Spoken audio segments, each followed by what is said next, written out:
In April of last year, in the picturesque city of Poway, California, a Passover celebration at a synagogue was interrupted by gunfire.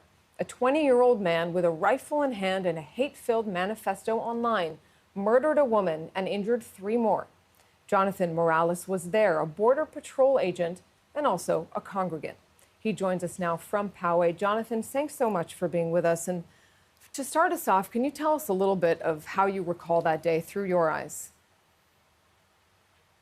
I went to service that day alone, and remember when we started the Torah service, it was around the 5th Aliyah when the Baal Kriya began to read, and the service was interrupted by gunfire in the entrance, the hallway to the synagogue. And there was a brief pause in the gunfire, and then it resumed again. And this time the gunfire was towards the Kiddush hall next door where all the children were playing. So then there was another pause, and that's when we began to hear the cries of women and children screaming. And at this moment, I knew we were being under attack. It was an active shooter situation. So I knew, I was ready to respond. I knew where a gun was hidden in the synagogue, so I knew what I had to do. Right. Well, as a Border Patrol agent, you had a sort of background that I imagine no other congregant had. How did you react in the moment? Yeah, I have 19 years experience in law enforcement as a Border Patrol agent. So we train for these type of situations during our firearms trainings and active shooter scenarios.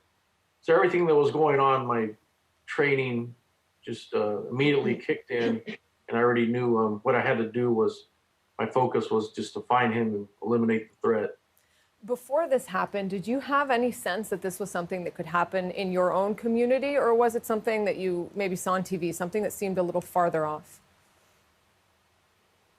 Yeah, and for me personally, I always thought, our shul area was relatively peaceful, and past few years that I had been attending there, it never came across my mind that they would attack us there, a small, quiet suburb, north of San Diego, north of the city, outside of the city limits. So to me, it was a shock, but, sooner or later, it was going to happen.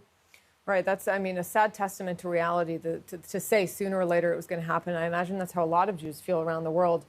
Obviously, an incident like this isn't just about one event or one day. It has a really long-term impact and a long-term scar. Can you talk a little bit about how you think this has affected your community ever since, or you even personally?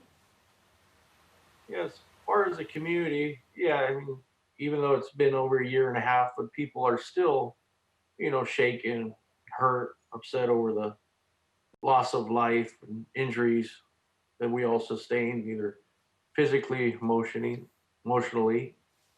And for me personally, it just makes me still be aware of that this can happen again, and we can't be complacent, even in our most humble, peaceful moments during a service while we're davening. We still have to have in mind in the back of our head that there may be someone that can enter through our doors and try to kill us again. Sadly, Jonathan, that's something that so many people across the U.S. and around the world have experienced, this notion that something feels far off and that it could never happen here, and then tragedy strikes, and it does. And that's exactly the point of this conversation and all of these stories, is to remind us what the reality is right now, and that it can happen.